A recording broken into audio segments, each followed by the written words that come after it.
Lecture 7, the Book of Daniel. We shall begin on slide 85, and in this lecture we will be making a transition from the historical section of the Book of Daniel, which is the first 6 chapters, into the last 6 chapters, which is the apocalyptic section of the Book of Daniel. This section of the Book of Daniel will not only carry us to the end of the Book of Daniel, but will also be stylistically rather different than much of the early chapters of the Book of Daniel. In fact, it's primarily in chapter 2 of the early part of Daniel that you will find a section that is similar, at least, to the latter sections of the Book of Daniel beginning in chapter 7. On slide 86, you will notice that the remainder of the Book of Daniel is occupied with 4 visions, each of which are dated. There is the dream of world empires, which is going to be the substance of chapter 7.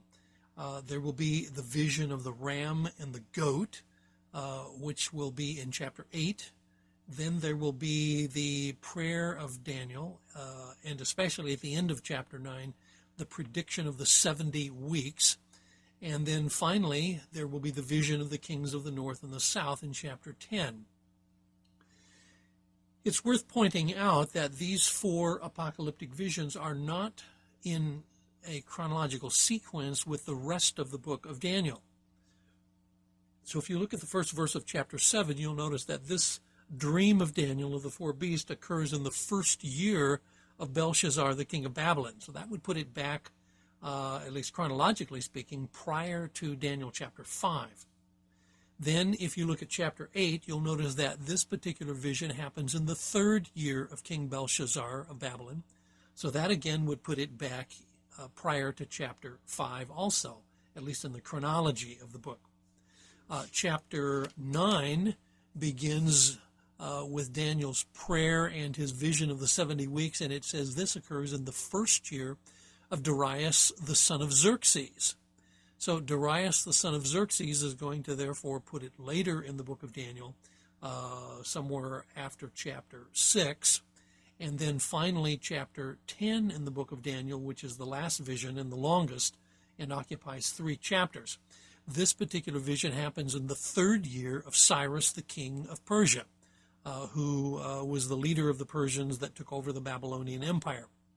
So as we look at these 4 apocalyptic visions, we will be looking at sections of the book of Daniel that are in the genre that is typically called apocalyptic, which is a genre that has considerable symbolism.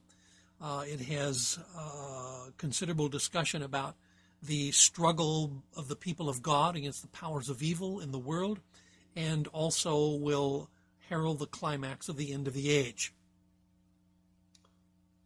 Slide 87. In discussing this, I wish to revisit once more the nature of apocalyptic literature and the relationship of Daniel to this. As you move toward the close of the Old Testament, of course, is occupied with the oracles of the prophets, the 8th century prophets, the 7th century prophets, the 6th century prophets, the post-exilic prophets. And in the messages of the prophets, particularly those prophets who lived before the exile, not only did they predict the coming of the exile as a just judgment of God upon the nations of Israel and Judah, they also predicted a breathtaking restoration of the people of God at the end of the exile. Jeremiah, in fact, predicted that the exile would last for 70 years and that the people of Israel would be restored. But not only Jeremiah, but all of the prophets talked about the regathering of Israel back to their own lands. And in association with the regathering of Israel, there were these wonderful and stupendous promises that the prophets said would happen. The Spirit of the Lord would be poured out upon his people, and there would be peace among the nations. The nations would beat their swords into plowshares. The knowledge of the Lord would fill the earth, just as the waters cover the sea. And the Messianic king of God's administration would come, and the whole earth would be of one sense and of one mindset for worship, and they would come to Jerusalem and they would worship the King, the Lord of hosts.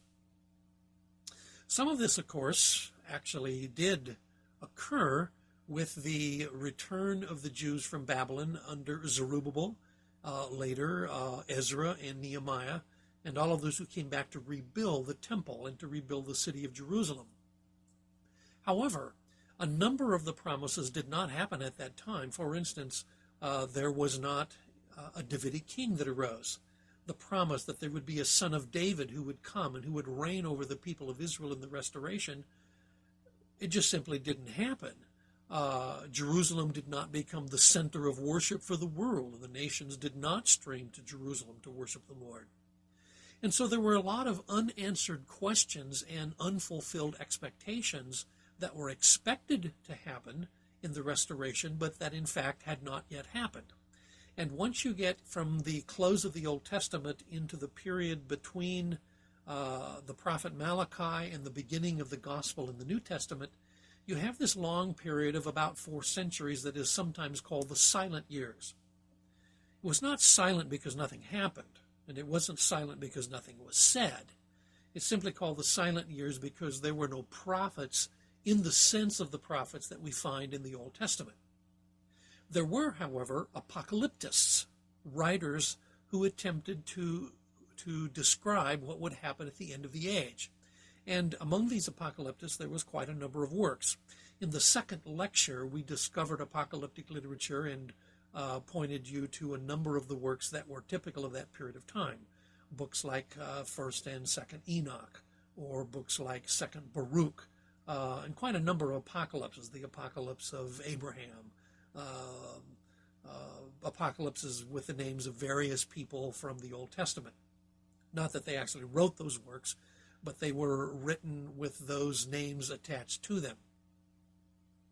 Then, of course, at the end of this period, you have the beginning of the gospel and the coming of Jesus Christ. Jesus prepared his disciples for the course of the age, and that the age would continue until his second coming, his return to the earth. Now, the reason I talk about this area once again, just as we did in the second lecture, is because when we come to the apocalyptic visions of the book of Daniel, those who are of the Maccabean persuasion, which is the standard line of interpretation that is taken at most universities, are going to say that the book of Daniel then belongs to this later genre of literature.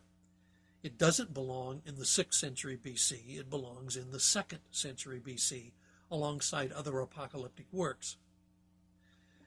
While we respect the scholars who take this viewpoint, we actually are more comfortable saying that the book of Daniel is in fact from the 6th century, and that the book of Daniel is not strictly an apocalyptic work, even though it contains a number of apocalyptic visions. In slide 88, the question then is posed, is the book of Daniel a true apocalyptic work? Certainly parts of the book of Daniel are apocalyptic in style. Chapters 7 through 12 fit that genre very well, and for the most part, so does chapter 2. But the book of Daniel contains more than just apocalyptic literature. It also contains historical narrative, the narrative that takes the 3 young men and Daniel from Jerusalem to Babylon, and the narratives about Nebuchadnezzar, and the narratives that concern the 3 young men as they face the temptation and the pressure to conform to pagan ways. Those who hold a Maccabean view of the book claim that it is written by some unknown Jew in roughly the 160s BC. They do not accept the early date for the book of Daniel. Here, however, I will be accepting the early date of the 6th century for Daniel, that Daniel is both a historical work as well as an apocalyptic work, and that while it does have sections that are apocalyptic in style, those sections precede the flowering of apocalyptic, which happens some centuries later.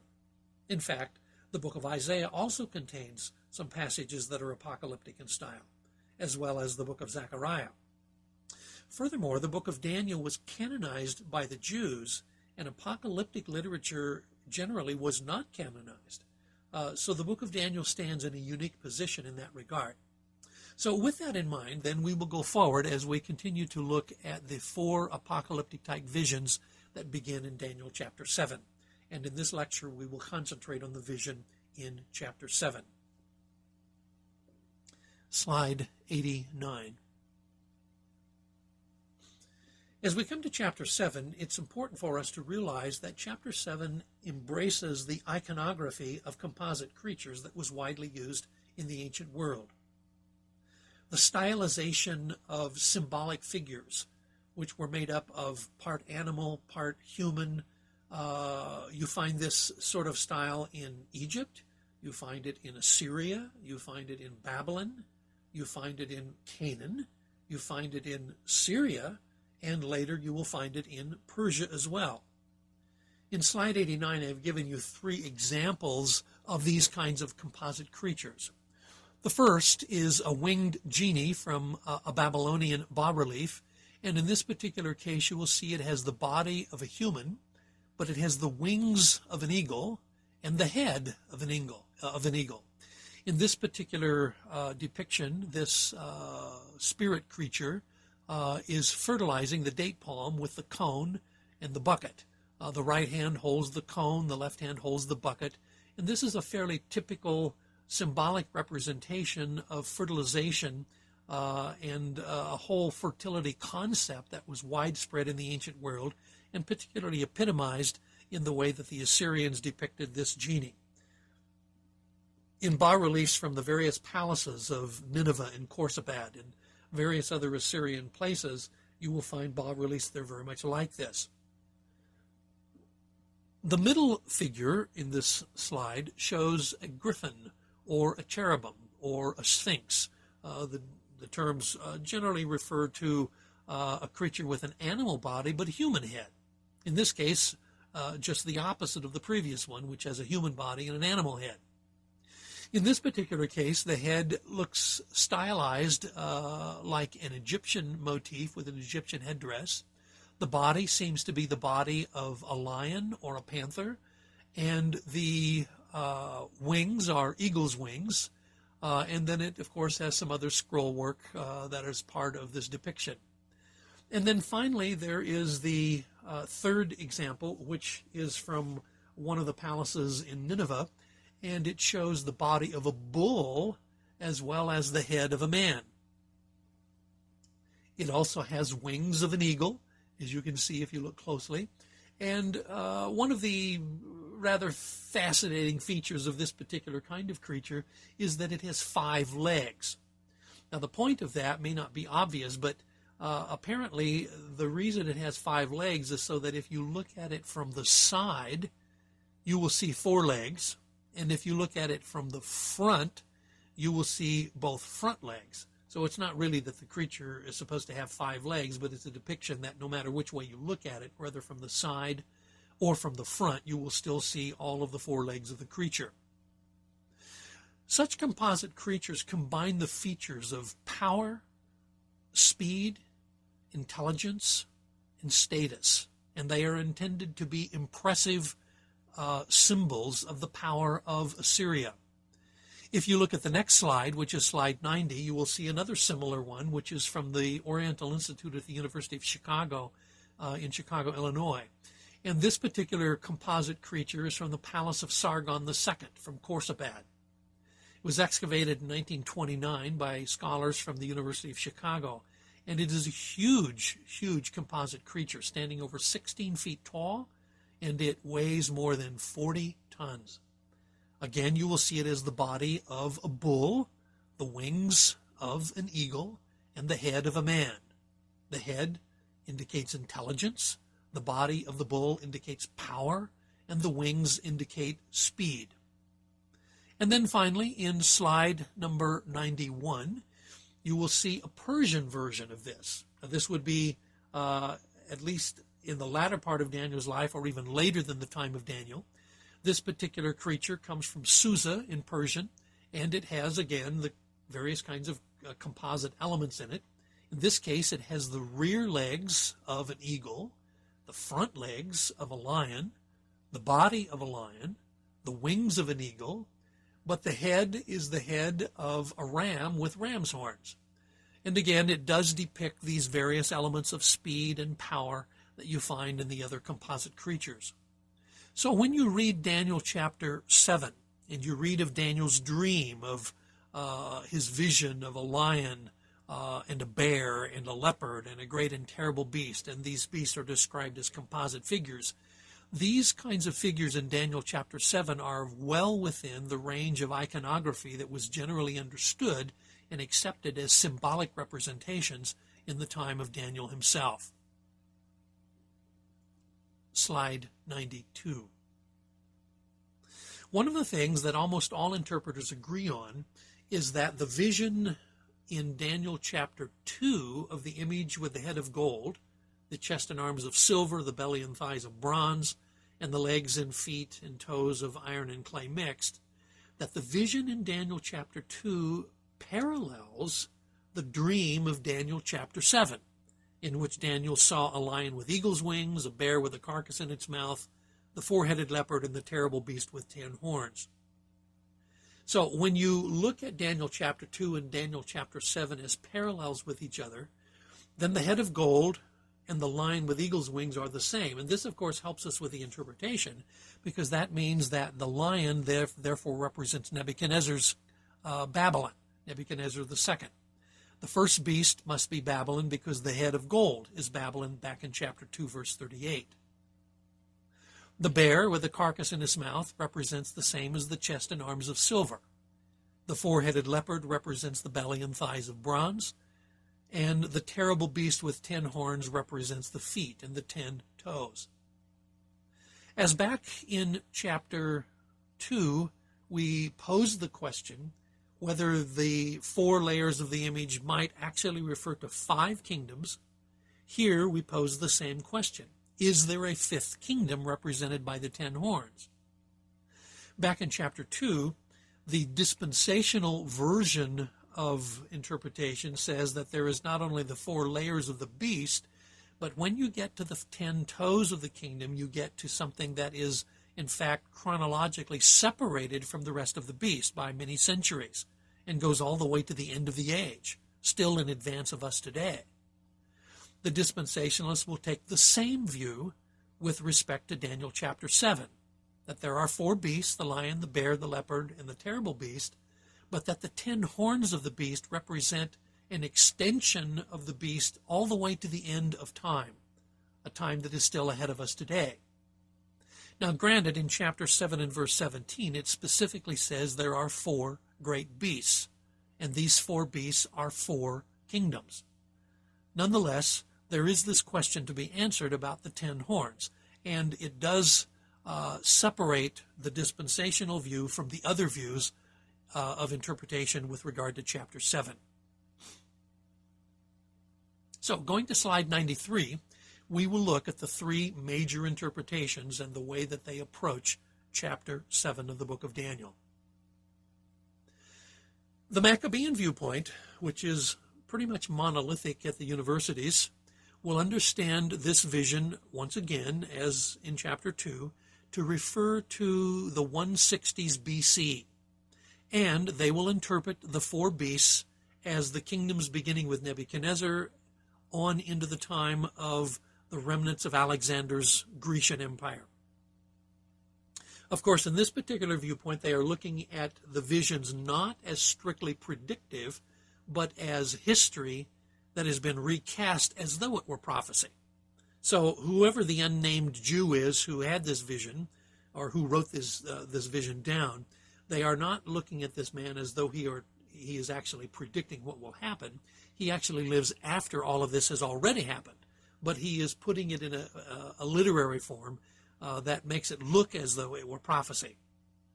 So the lion with eagle's wings is Babylon. Everyone agrees on that because Babylon is the head of gold in chapter 2, therefore it is the lion in chapter 7. With respect to the bear with the carcass, the Maccabean view understands this as referring to the kingdom of Media, the four-headed leopard as referring to Persia, and the 10-horned beast as referring to Greece. And of course, it is axiomatic to this view that the fourth beast must end in the 160s BC, because this is where the time, this is the actual time of the unnamed Jew who supposedly wrote this. The ten-horned beast represents the various rulers in the Hellenistic period, beginning with Alexander the Great. Now, you will notice if you look at the rulers here, you've got Alexander, you get the Diadochi struggle, the Seleucus Nicator, the Antiochus Soter, Antiochus Theos, Seleucus Calliconus, Seleucus Soter, Antiochus Philopator, and Antiochus Epiphanes. And if you count those, you will discover there are not, in fact, 10. So where do they get the other ruler to make up the 10 horns? They would suggest that probably this happens during the struggle for power after Alexander's death. The Diadochi struggle was the struggle of the generals and the leaders of Alexander's empire to split up the kingdom, and there was more than one of them. And so it is out of that they would come up with some extra rulers who would make up the full 10 and therefore represent the 10 horns of the beast. And when you finally get to the last one, Antiochus Epiphanes, they would say that he is the little horn, the one who comes up among the other horns and throws down some horns and then persecutes the people of God. That persecution, they say, would have happened in the 160s BC, when Antiochus Epiphanes came into Jerusalem, desecrated the temple, and attempted to force Greek religion and Greek culture upon the Jews. The second of these views is the more traditional view. This is the view held by the Church Fathers, by the Reformers such as Martin Luther and John Calvin, John Knox, a variety of other of the Reformers, and has extended, of course, into the modern period as well, for many evangelicals hold this view even today. In the Messianic view, the lion, again, is Babylon. This one is the one point that all viewpoints agree on. However, the bear with the carcass in its mouth refers to the alliance of the Medes and the Persians. So the bear refers to Medo-Persia. The four-headed leopard refers to Greece. And usually the four heads of the leopard are interpreted as referring to the four divisions of Alexander's empire after he died. His empire divided into four large blocks of territory, and the four-headed beast would then refer to that. The ten-horned beast, like the iron legs of chapter 2, refer to Rome. And in Rome, then, the 10 horns refer to the Caesars that work from Julius Caesar all the way to Titus Vespasian Caesar, the Caesar who destroyed Jerusalem in AD 70. So the 10 horns would refer to Julius, to Augustus, Tiberius, Gaius, Claudius, Nero, Galba, Otho, Vitellius, Vespasian, and then Titus. The little horn would be Titus, the one who persecuted the Jews and who destroyed Jerusalem in AD 70. Then, in the dispensational view, they would follow the same trajectory as the traditional view until you get to the 10 horns. The dispensationalists would say that Babylon is the lion, Medo-Persia the bear, Greece the four-headed leopard, and Rome the 10-horned beast. However, just as they did with the 10 toes of the image in chapter 2, the dispensationalists will say that the 10 horns refer to some form of Rome at the end of the age, nearly 15 or 1600 years after the end of the old Roman Empire. And here it is typical for the dispensationalists to say that the 10 horns refer to something like the European Union or some configuration of nations within Europe and the Middle East. Now, the number of member countries has varied, of course, since its origin back in the 1900s. And so what began as the European Economic Union or the Common Market, now as the European Union, has changed over the years. But nonetheless, the dispensationalist is generally confident that some configuration of nations in Europe and the Middle East will make up this final form of a fifth kingdom. And among the nations of this fifth kingdom, there will arise the eschatological Antichrist, the little horn, and he will persecute the people of God. For the dispensationalists, the people of God that he persecutes is generally Jewish people who are left in the world after the church has been taken out.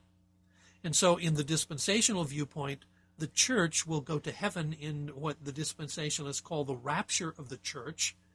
However, history will go on for a period of time, and during this time, God will turn back to his Jewish people. And it is the eschatological Antichrist who will persecute the Jewish people during this time.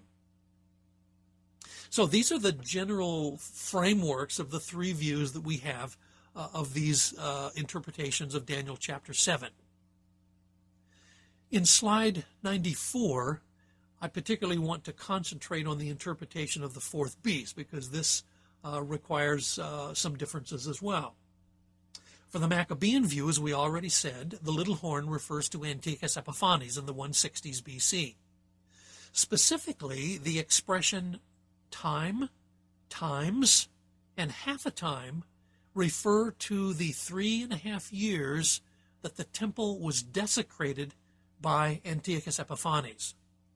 In the beginning of the Jewish war, or the oppression of the Jews by the Syrian Greeks, which led to the Jewish wars of the Maccabees, Antiochus Epiphanes came into Jerusalem, and he offered a pig on the great altar of Jerusalem and desecrated the temple. He raised a statue of Zeus in the holy place of the temple. He forbade circumcision. He forbade the reading of the Torah. In fact, he burned the Torah scrolls. He forbade the Jews to participate in temple worship. And so this period of 3.5 years, time, times, and half a time in the Maccabean viewpoint, is what is described in Daniel chapter 7. Furthermore, the one like a son of man is a collective figure of the people of Israel in this viewpoint. Similar to when, back in the time of Moses confronted Pharaoh and said to Pharaoh, God says, let my son go. Israel is my firstborn son, where in that case the term son refers to a collective figure of the people of Israel. Here, the Maccabean view says that the term son of man is just such a collective figure as well. It does not refer to a person. It refers to the entire people of Israel. And it is to the people of Israel that the kingdom would be given by the one who approaches the Ancient of Days. And so the people of Israel are going to be given an everlasting kingdom. And in the Maccabean viewpoint, this was the hope that Maccabean independence would result in the finality of the kingdom of God. The Messianic view is different than that. Here, the little horn is not Antiochus Epiphanes, but Titus, the Roman general who destroyed Jerusalem. And the time, times, and half time refer to 3.5 years of the siege of Jerusalem by Titus. The Jewish wars began in 66 and extended through AD 70 when the temple was destroyed. And so the period that is called time, times, and half a time refer to the period that Titus surrounded Jerusalem with his armies and eventually broke through the walls of Jerusalem and burned the first temple to the ground. In this viewpoint, the one like a son of man refers to the coming of Jesus Christ in his first coming, just as Jesus typically called himself the Son of Man in the Gospels of Matthew, Mark, and Luke. So the book of Daniel refers to the coming of the Messiah as the Son of Man. And so the one who comes near to the Ancient of Days and who receives a kingdom that will be everlasting is the ascension of Christ into the heavens after his resurrection. And so it's the exaltation of Christ, and he will therefore reign until all enemies are put under his feet. Here, the everlasting kingdom is the kingdom of God inaugurated by Jesus Christ. It has been inaugurated in the first coming of Christ and will extend all the way into the future eternally because Christ is the king. The dispensational view, on the other hand, takes the little horn to be the Antichrist at the end of the ages. So as you see, in each of these interpretations, the little horn is interpreted very differently. For the Maccabean view, it's Antiochus Epiphanes. For the Messianic view, it is Titus in the Roman period. And for the dispensationalist, the Antichrist has not yet appeared. In the dispensational view, the time, times, and half time refer to the years of the Great Tribulation at the end of the age, and they correspond to the time periods that one finds in the Apocalypse in the last book of the New Testament, the Revelation of John. There are three major time descriptions given in the Revelation of John. One of them is 1,260 days, one is 42 months, and one is time, times, and half-time. And the dispensationalist points to this as a direct reference to this time period as it is described in Daniel chapter 7, and says that this is still future. In this case, the one like the Son of Man is also Jesus Christ, just as in the Messianic view, but here in the dispensational view, the one like the Son of Man is referring to the second coming of Christ, whereas in the Messianic view it refers to the first coming of Christ. So if the one like the Son of Man refers to the second coming of Christ, then the everlasting kingdom that is given to Christ is the millennial reign, the 1,000 years at the end of the ages when Christ comes the second time. Slide 95. The war with the saints, again, is divided into three periods. The Maccabean, three interpretations. The Maccabean interpretation says that the war with the saints is the war between the Maccabees and the Syrian Greeks in the 160s BC. And the decree of desolation and the abomination of desolation is the desecration of the temple when Antiochus Epiphanes sets up the statue of Zeus in the holy place. The Messianic interpretation says the war with the saints happens between the Romans and the Jews in Jerusalem and the Christians in Palestine in the 60s AD until 70 AD. Here, the abomination of desolation is the Roman desecration of the temple, and the war with the saints is linked to the siege in Jerusalem near the end of the first Jewish revolt. And, finally, the dispensational view is that the war with the saints refers to what will yet happen in the future, a war between the Antichrist and the people who try to serve God during the tribulation period. Now, for both the Messianic and the dispensational view, it is very important to these views to look carefully at something Jesus said in the great discourse he gave on the Mount of Olives. Jesus said, "When you shall see the abomination of desolation spoken of by Daniel the prophet, then you should flee Jerusalem." And both the Messianic and the dispensational views say that this requires that the abomination of desolation, which Daniel refers to, cannot be exhausted in the 160s BC. If Jesus regarded it as future, then it must still be future. And so, therefore, whether it refers to Titus in AD 70 or refers to the Antichrist at the end of the age, in both cases, Jesus refers to this as future to his own time. The dispensational view then sees the persecution of the saints to be linked with the attacks of the red dragon and the beast from the sea in Revelation 13, events that they believe are still yet to happen at the end of the age. Slide 96. In all cases, there are at least three great temple desecrations to be noted in biblical history. There is the desecration in 168 BC of the temple, the first temple, by Antiochus Epiphanes, who erects the altar to Zeus. This, of course, actually happened, and it is described in some detail in the books of 1st and 2nd Maccabees, in the Apocrypha. There is also the destruction of the second temple by Titus in AD 70, and Jesus himself predicted that. Jesus said that the time would come when that second temple would be torn apart stone by stone, and they would not leave one stone on another. And Jesus' prediction was fulfilled within about 40 years of the time that he gave it, in AD 70.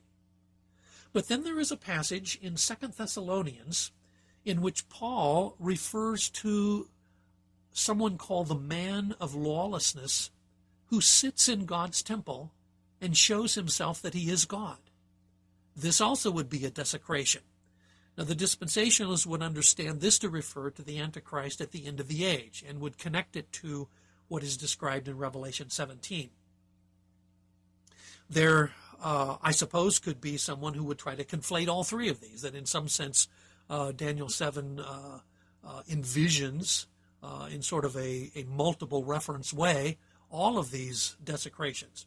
Whether that is so or not, we'll leave that to you to decide. But in any case, there are three great desecrations that seem to be described in the biblical documents. One in the 160s BC, one in AD 70, and then the one that Paul himself describes.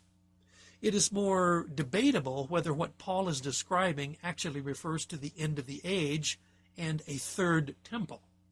Many interpreters understand this referring to the temple here by Paul to refer to the people of God, since this is the typical metaphor that Paul uses. Typically, Paul refers to the church as the temple of God. And if that is true, then the idea of this being a physical structure at the end of the age is more of a moot point. But in any case, you have the major views, and we will continue to look at those as we look at visions 2, 3, and 4 in the last part of the book of Daniel.